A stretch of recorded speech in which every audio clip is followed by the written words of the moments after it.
Hello friends, welcome to back my channel. आप सभी का स्वागत है फिर से एक न्यू टॉपिक के साथ। जैसा कि आप लोगों को थंबनेल देखकर पता चल गया होगा आज का वीडियो कैसा रहेगा।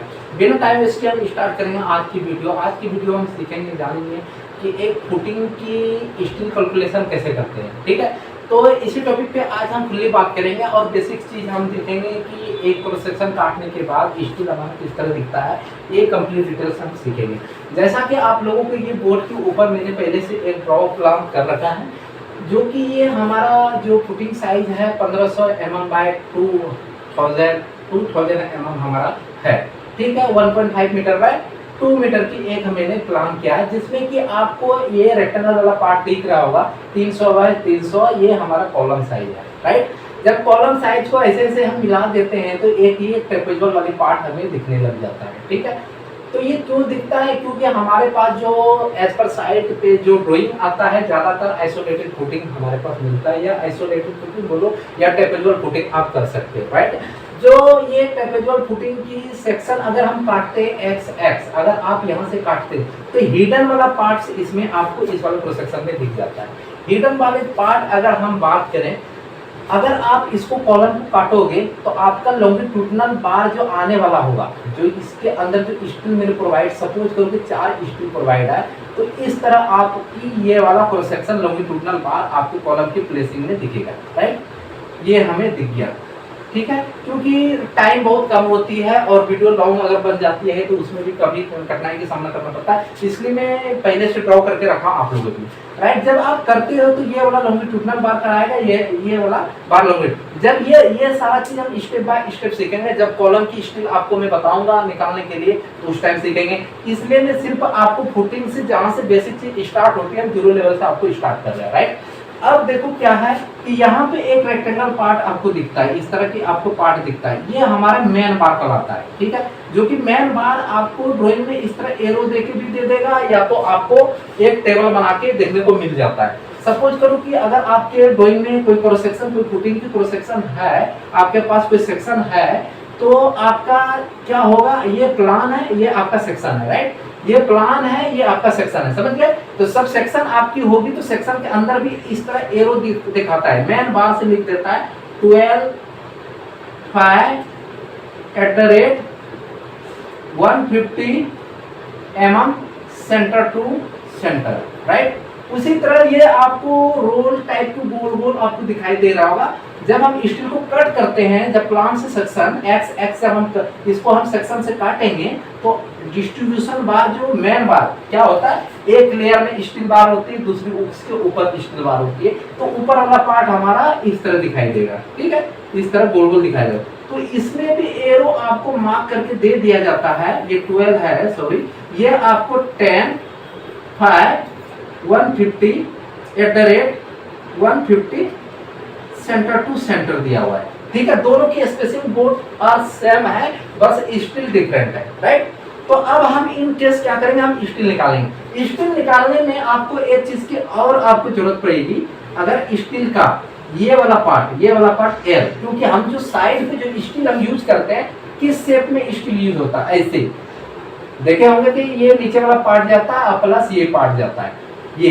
ठीक है, तो ये चीज कभी कभी क्या होता है, ड्राइंग में दे देता है स्टैंडर्ड की 9D 12D 8D आप पुट अप कर लो, लेकिन आपके पास अगर नहीं हो तो आप कैसे निकालोगे स्टैंडर्ड पैटर्न से। ठीक है, स्टैंडर्ड पैटर्न से निकालने की तरीका है, एक आपको ओवरऑल डेप्थ दे देगा, ये कैपिटल डी कहलाएगा। सपोज ये 600 mm है और यहां से आपको स्मॉल डी दे देगा, और डी की वैल्यू आपको दे देगा 250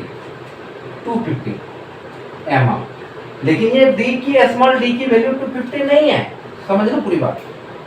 स्मॉल ये पूरा ऑल ओवर डेप्थ है 600 mm, और इतना सा डी का वैल्यू हमें दिया है 250, समझना। डी का वैल्यू दिया है 250, तो कैसे निकलेगा, ये वाला 250 है स्मॉल डी, तो ये तो निकल गया, मैं मानता हूं ये निकल गया। ठीक है, लेकिन ये वाला डी कैसे निकलेगा, ये वाला डी कैसे निकलेगा, overall depth capital D equal to overall depth 600 और माइनस 250 करोगे तो आपके पास रिजल्ट आ गया 350 का। कितना आएगा 350 का, 350 बचेगा। कौन सा? ये वाला टिकल आएगा। स्मॉल टी तो मैंने फाइंड कर दिया 250 है, राइट। आपको यहाँ से अब ये पता चल गया कि ये 250 हमारा ये पूरा डेप्थ है। जब हमें रेक्टेंगल वाले पार्ट पे जब हम कंक्रीट प्लेस करेंगे तो इन केस केवरिंग हमारा क्या होगा, टॉप लेयर से 2 इंची, नीचे से 2 इंची। मतलब फुटिंग के केस में स्टैंडर्ड जो कवर होता है हमारा 50 mm का होता है। अभी हम बात करेंगे। अब तो बेसिक चीज आपको समझा दिया यहाँ पे, ठीक है, ज्यादा टाइम नहीं लेंगे। अब देखो आपकी साइड पे इस तरह की फुटिंग में स्टील प्लेस होती है। ये लेंथ सिंपल रहता है, ये आपका ये होता है। सपोज करो कि आप ए मानते हो, इसको बी मानते हो, इसको सी मानते हो।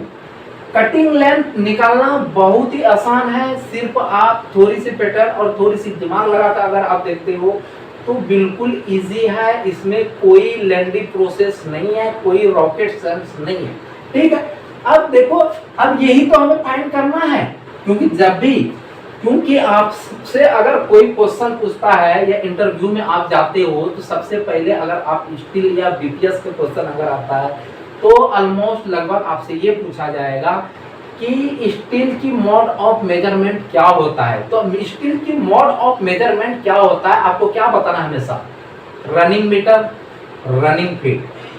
क्योंकि ये रनिंग मीटर ही तो है, क्योंकि ये मेरा ये निकालना है, ये हमें निकालना है। कैसे निकालेंगे ये भी अभी नोट कर लेना आप। ये हमें निकालना है, निकाल के रखेंगे, काम देगा। ये वाला एल या जो भी आप मानो, हुक तो नहीं बोले, एल मानो, ठीक है। बी और सी, इसका कटिंग लेंथ निकालने के लिए length equal to B plus A और प्लस सी, अब माइनस ये वाला बैंड, ये वाला बैंड। एक बैंड यहां से अगर मुड़ के जा रही है, यहां पे अगर मुड़ के जा रही है, ये 90 डिग्री पे बेंड हो रही है, ये हमारा 90 डिग्री बेंड हो रही है। तो 45 डिग्री बैंड के लिए हम 1D कंसीडर करेंगे, 90 डिग्री बैंड के लिए 2D कंसीडर करेंगे और 135 डिग्री के लिए 3D कंसीडर करेंगे। एनी डाउट्स या कोई क्वेश्चन हो तो आप हमें कमेंट सेक्शन में जरूर पूछिए। तो माइनस क्या करेंगे, इसको बैंड करेंगे, क्यों बैंड करेंगे, तो देखो 2D 90 डिग्री के केस में 2D, तो 2D माइनस 2D, डाया जितना भी होगा आपका इस बार का, सबसे मेन बार में निकाल रहा हूं तो मेन बार यहाँ पे हमारा 12 mm की है, तो आपको 12 mm, फिर माइनस इसके लिए 2 into 12 mm, 2 into 12 mm, right. तो आपका ये कटिंग लेंथ क्यों माइनस करता हूं, क्योंकि ये जब भी हमारे एज पर साइड कोई स्टील आती है वो 12 मीटर की अवेलेबल होती है। एज पर साइड जब भी हम जिस हिसाब से ड्राइंग में दिया रहता है शेप ऑफ बार, उसी अकॉर्डिंग हम क्या करते हैं, लेंथ को कटिंग करते हैं। जब कटिंग करके जब हम मोड़ते हैं तो यहाँ पे क्या होता है, स्ट्रेच होता है। जब आप कटिंग करोगे और इसको बैंड लगा के आप मोड़ोगे तो यहाँ पे क्या होगा, स्ट्रेच होगा। स्ट्रेच होने के कारण से स्टील का लेंथ बढ़ जाता है। जब लेंथ बढ़ गया तो इसीलिए इसको हमें क्या करना पड़ेगा, माइनस करना पड़ेगा। समझ में आ गया, ये चीज था, आप लिख लो। 45 डिग्री के लिए 1D, 90 डिग्री के लिए 2D, 135 डिग्री के लिए 3D। लेंथ निकालने के लिए कोई रॉकेट साइंस नहीं है, सबको सिर्फ जोड़ देना है और जिसका जो हक होता है वो लिख देना है। अब सपोज करो कि ये वाला पार्ट मैंने ड्राइंग में 250 गिवन है, ये कंक्रीट टू कंक्रीट 250 का गिवन है, तो 250। अब टॉप लेयर से 50 mm, अब बॉटम लेयर से 50 mm माइनस करेंगे तो 100 mm माइनस हो गया, माइनस 100 mm, तो आपका क्या हो गया 150। तो आपको आपके पास रिजल्ट कितना आ गया, 150 ये आ गया, 150 ये आ गया, ठीक है। जब ये 150 आ गया, ये 1, सिर्फ ये बेसिक समझा ना, आपको पूरा सेटअप अभी बना के दिखाऊंगा, ठीक है। क्यों, बेसिक जब आप समझ लोगे ना तो आपको फिर सोचने की जरूरत ही नहीं है। आप फटाफट किसी भी शेप की बार होगा फुटिंग का, आप अपने दम के बल पे निकाल सकते हो। और हाँ, लास्ट में आपको एक ऐसी फॉर्मूला बताऊंगा जो कि एक लाइन में आप पुट कर सकते हो दोनों, राइट। ये दवा है 150 mm 150 mm, ठीक है। लाइक करते जाना, ठीक है, ज्यादा से ज्यादा लोगों को शेयर कीजिए वीडियो। अब देखिए स्ट्रेंच हो गया, ये स्ट्रेंच होने के बाद हमारा 150 मैंने कर दिया, ठीक है, समझना पूरी बात। तो अब हमें क्या निकालना, लेंथ। अब ये लेंथ निकालने के लिए क्या करना है, बी की जगह 150, ये लेंथ हमें दिया है 1500 प्लस 1500, अब प्लस ये वाला 150, ठीक है, माइनस क्या, दो जगह बैंड है, 4 इंटू डी कर देंगे, 2d इसके लिए 2d इसके लिए, तो हमारा रिजल्ट निकल के आ जाएगा। तो अब हम क्या करेंगे, अब पुट करेंगे। अब इसमें आएगा मेन बार और डिस्ट्रीब्यूशन बार, ये भी समझा देता हूँ। कोई हमारा प्लान एरिया है, सपोज ये हमारा प्लान एरिया है, प्लान एरिया में आपको कंसीडर क्या है, 1500 mm, ये 1500 mm। इन केस पहचानना थोड़ी सी मुश्किल होती है न्यू फ्रेशर्स के लिए, लेकिन आपको मैं बता दूं, मेन बार हम उसी को कहते हैं जो हमारा शॉर्टर स्पेन होता है, हम उससे पहचानते हैं। इन केस तो मेन बार आप कहीं से भी यूज कर लो, अगर दोनों डायमेंशन इक्वल है तो आप किसी को भी मेन बार पकड़ सकते हैं। मेन बार हमेशा नीचे रहेगा, डिस्ट्रीब्यूशन बार उसके ऊपर रहेगा, राइट। तो मेन बार हमेशा ऊपर रहेगा, डिस्ट्रीब्यूशन बार हमेशा ऊपर रहेगा, मेन बार हमेशा नीचे रहेगा, ठीक है। या आप एक्स डायरेक्शन और वाई की डायरेक्शन की हेल्प से भी आप समझ सकते हो, ठीक है। एक्स डायरेक्शन और वाई डायरेक्शन की हेल्प से भी समझ सकते हो। एक्स डायरेक्शन हमेशा मेन बार कहलाएगी, वाई डायरेक्शन हमेशा डिस्ट्रीब्यूशन बार कहलाएगी। तो हम इसको रख कर लेते हैं आप लोगों के लिए, अब ज्यादा नहीं है, बस एक बार हम आपको माइनस करके दिखाएंगे, राइट। उम्मीद करता हूं कि आप लोगों को समझ में आ रहा होगा। अगर आ रहा है तो वीडियो को ज्यादा से ज्यादा लोगों को शेयर कीजिए भाई, काफी मेहनत से वीडियो बनाता हूं, ठीक है। अब क्या करना है कि ये हमारा मेन बार है, ये हमारा डिस्ट्रीब्यूशन बार, इसी का तो लेंथ निकालना है। अब देखना, छोटी सी स्केच बनाऊंगा आप सभी के लिए। अब देखो, ये हमारा रेक्टेंगल पार्ट है, जो प्लान का होता है वही निकालूंगा। पहले आपको मेन बार निकाल लेना, फिर मैं रब कर लूंगा कि उतना जगह नहीं है इसमें, ठीक है। अब देखो यहाँ पे कितना है प्लान में, 1500, ये कितना, 2000। अब मैं डॉटेड लाइन दे रहा हूं आप लोगों के लिए, ताकि मैं जो भी सिखाऊंगा आपको क्लियर सिखाऊंगा। लेकिन वीडियो पूरा देखना, स्किप मत करना, स्किप करोगे तो आपको ही बेनिफिट नहीं मिलेगा, हो सकता है कि कहीं में चीज छूट जाए आपसे।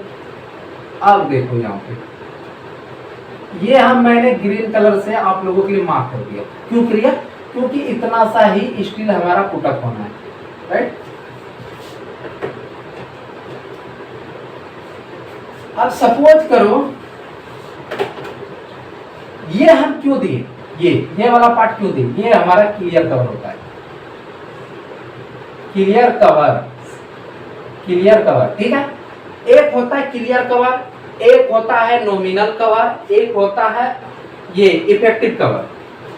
क्लियर कवर किसको कहेंगे, क्लियर कवर फुटिंग के केस में हम लेते हैं 50 mm और कॉलम के केस में लेते हैं 40 mm, ठीक है। और बीम के केस में लेते हैं 25 mm और स्लैब के केस में हम लेते हैं 20 mm। रिटेनिंग वॉल और स्टेयरकेस के केस में हम लेते हैं 15 mm की क्लियर कवर। ये क्लियर कवर कंसर्न जो IS कोड का आता है, IS 456/2000 के अकॉर्डिंग मैंने बताया, ठीक है। अब क्लियर कवर वही चीज है, अगर यहाँ तक हमारा फुटिंग साइज है, अगर स्टील आप सटा के लगा दोगे, सपोज करो यहाँ सपाट, ये हमारा सॉइल वाला पैटर्न है, सॉइल वाला तो पैटर्न आपको नहीं होगा, क्योंकि जब भी फुटिंग की एक्सकवेशन होती है इससे आपको 200 mm प्लस मिलता है, बोथ साइड 100 mm प्लस करके चलना पड़ता है, ताकि हम कंक्रीट जो फुटिंग के कंक्रीट करेंगे या स्टील वर्क करेंगे वो स्टील मिट्टी के संपर्क में ना आए, ठीक है, सॉइल के संपर्क में ना आए, इसलिए आपको वो चीज तो नहीं दिख रहा है। लेकिन ये क्लियर कवर, यहाँ से टोटल हाइट से क्लियर कवर हम 50 mm लेस करके कटिंग करेंगे। क्यों, क्योंकि इसमें कंक्रीट फिल होने के लिए साइड से, अगर पूरा कर दोगे तो साइड वाले जब आप सेटिंग साइड से रिमूव करोगे तो आपकी कॉर्नर वाले फेस से चारों तरफ से स्टील दिखाई देगा, तो उसकी कोई बेनिफिट नहीं। इसलिए हम क्या करते हैं, क्लियर कवर को चारों तरफ से माइनस करते हैं, कितना, 50 mm क्यों करते हैं, क्योंकि इसके अंदर कंक्रीट की बॉन्डिंग हो जाए और स्टील अंदर में कवर कर जाए, राइट। अब आपको ये समझ, और इसी में आपको क्लियर कवर, एक ये तो क्लियर कवर था।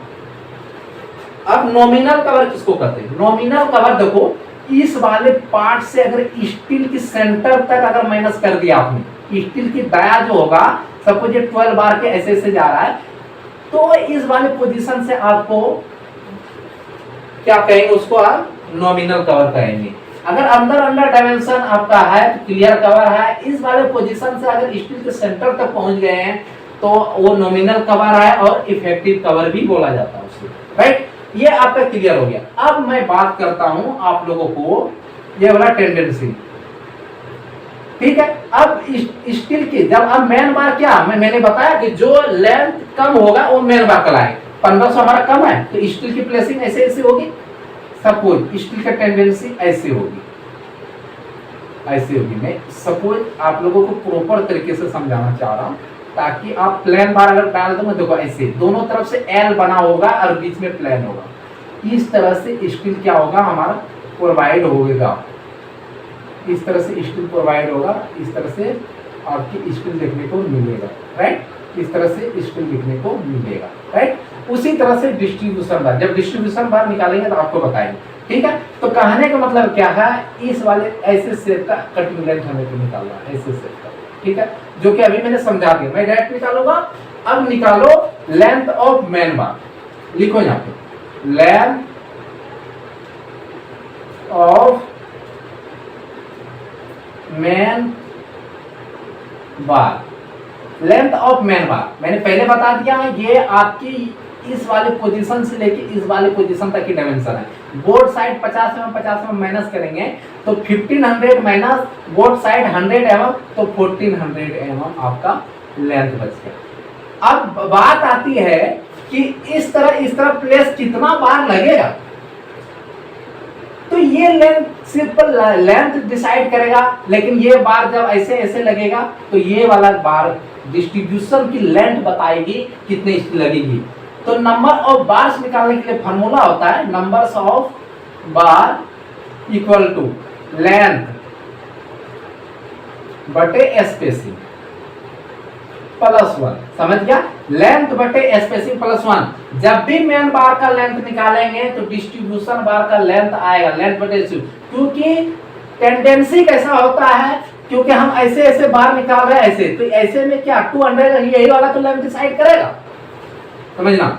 लेंथ बटे स्पेसिंग। अब लेंथ हमारा कितना है समझना, लेंथ हमारा 200 है, 2000 सॉरी 2000 माइनस दोनों तरफ से बोथ साइड 100 माइनस करके चलना आप, नहीं तो आप गलत कर दोगे।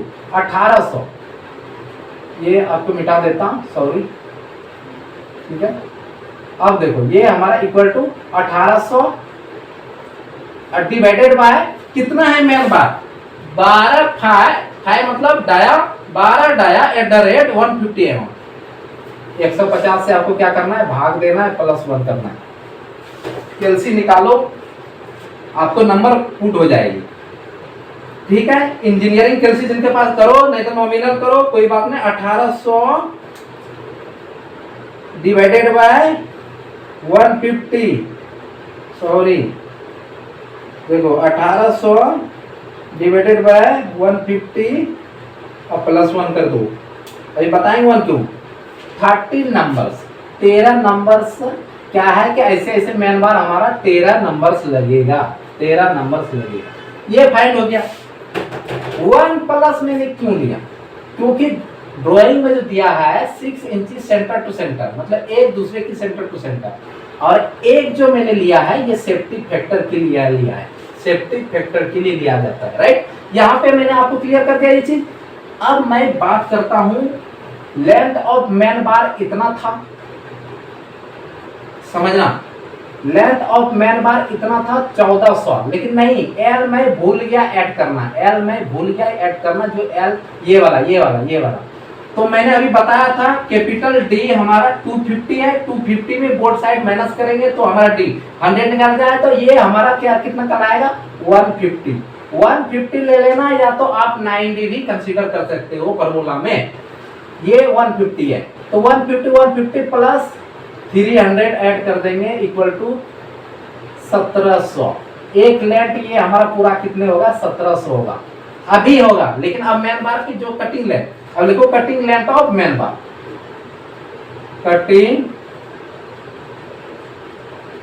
कटिंग लेंथ ऑफ मेन बार, ठीक है, cutting length of main bar.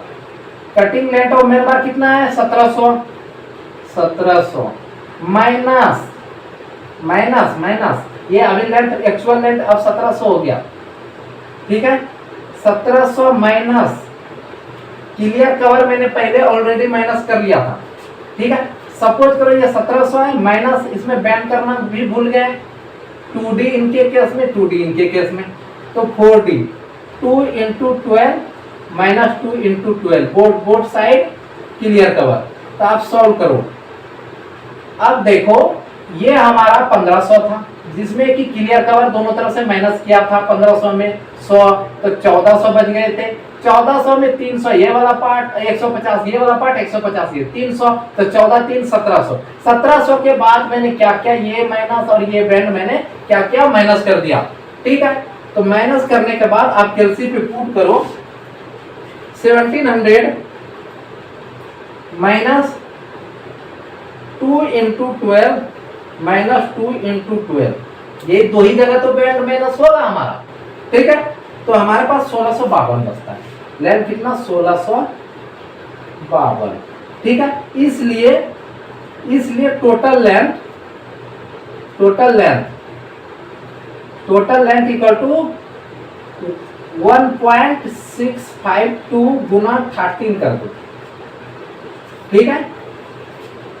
1.65 into 13 number of बार से तो 21.45 मीटर का लेंथ लगेगा, ठीक है। ये कितना निकल गया मेरा मेन बार निकल गया, मेन बार का लेंथ निकल गया।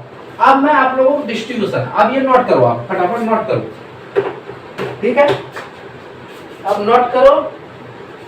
अब मैं आप लोगों को मिटा के दिखा, ये नोट कर लो फटाफट स्क्रीनशॉट ले लो। अब डिस्ट्रीब्यूशन बार हम निकालेंगे। मेन बार डिस्ट्रीब्यूशन बार दोनों का तरीका सेम ही है लेकिन हम निकाल के दिखा देते हैं, ठीक है।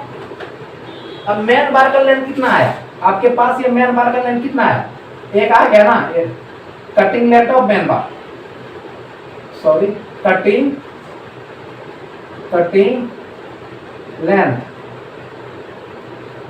Length of main bar 21.45 meter, ठीक है। तो इसका वेट भी निकालना बता दूंगा, ठीक है। ये हो गया राइट। अब हम निकालेंगे डिस्ट्रीब्यूशन लेंथ ऑफ डिस्ट्रीब्यूशन बार।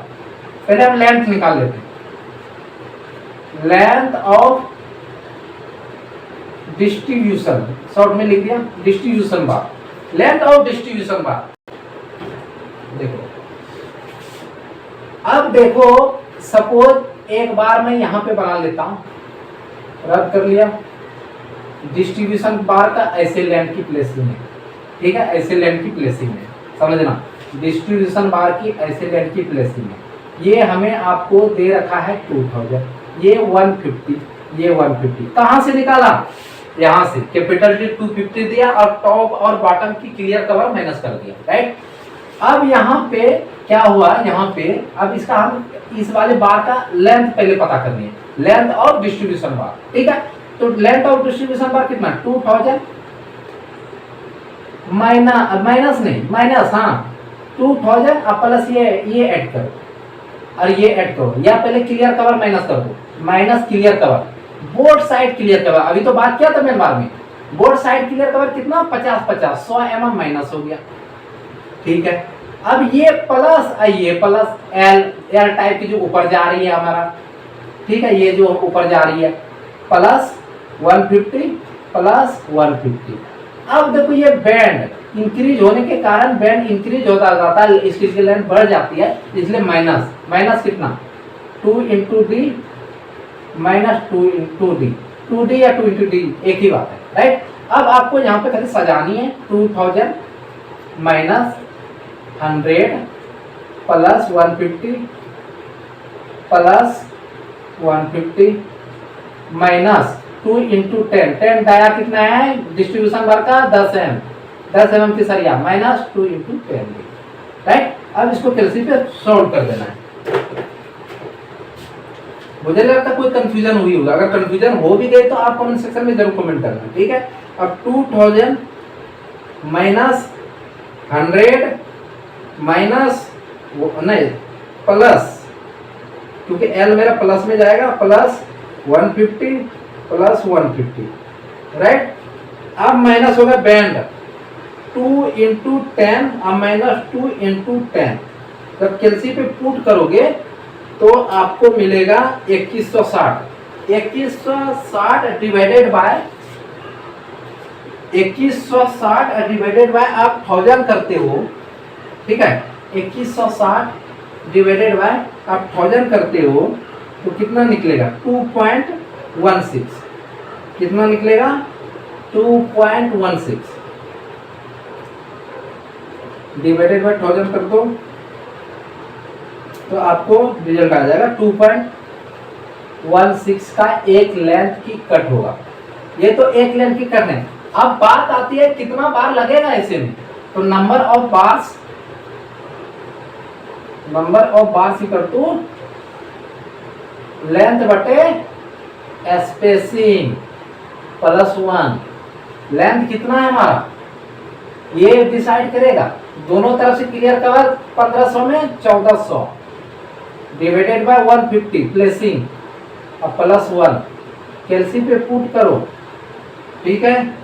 कितना करोगे 1400 डिवाइडेड बाय 150 और प्लस 1 तो आपको रिजल्ट आएगा 10.33, अप्रोक्सीमेटली 14 नंबर्स लगेगा। तो total length equal to total cutting length of distribution bar equal to formula क्या होगा, नंबर ऑफ बार्स मल्टीप्लाई एक लेंथ की बार 2.16 इक्वल टू निकालो 14 इंटू 2.16 तो कितना आ गया 30.24 ठीक है। 14 मल्टीप्लाई करेंगे 30.24 मीटर। आपने देखा कि कितना, मैंने पहले मैन बार आपको निकाला, कटिंग लेंथ ऑफ मैन बार कितना निकला था 21.45 और डिस्ट्रीब्यूशन बार कितना लगेगा इतना, लेकिन बार दोनों सेम नहीं है तो इसलिए वेट अलग अलग आएगा। अब वो बात करेंगे, आप लोग नोट कीजिए, इसको हम रख कर लेते हैं, ठीक है। ये पूरा मिट जाएगा, पहले वाला से रखेगा तो डिस्ट्रीब्यूशन बार 30 आएगा। कटिंग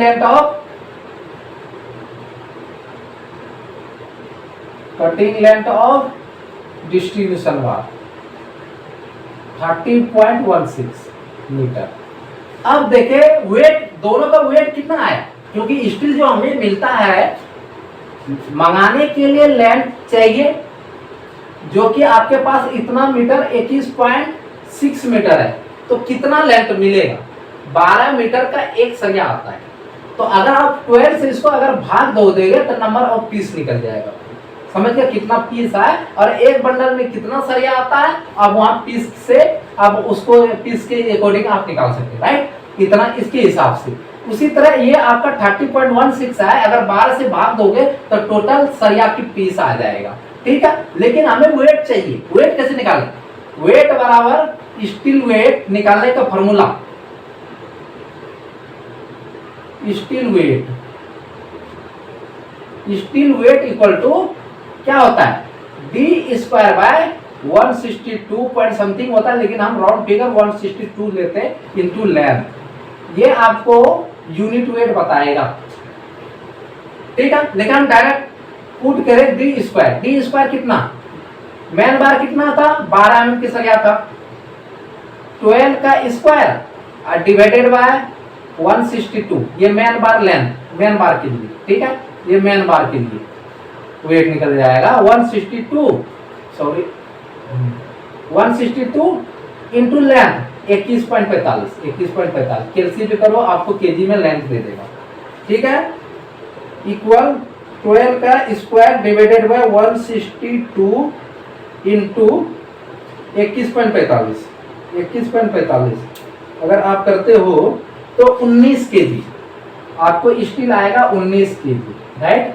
मेन बार के लिए 21 केजी स्टील लगेगा इस फुटिंग में। अब डिस्ट्रीब्यूशन के लिए,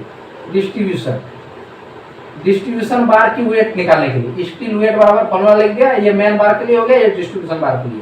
अब डिस्ट्रीब्यूशन बार के लिए वेट वही डायरेक्ट डी स्क्वायर बाय 162, कोई दूसरी फिगर नहीं है। लेकिन इसके लिए स्टील क्या यूज हो रहा है, 10 mm की स्टील यूज हो रहा है। ये राउंड फिगर वाली मैंने पहले बता रखा है। तो 10 का स्क्वायर डिवाइडेड बाय 162 या अपॉन 162 30.16, तो आपको यहाँ पे वेट दे देगा। कैलसी का सहारा लो आप, ब्रैकेट 10 का स्क्वायर डिवाइडेड बाय 162 इंटू 30.16,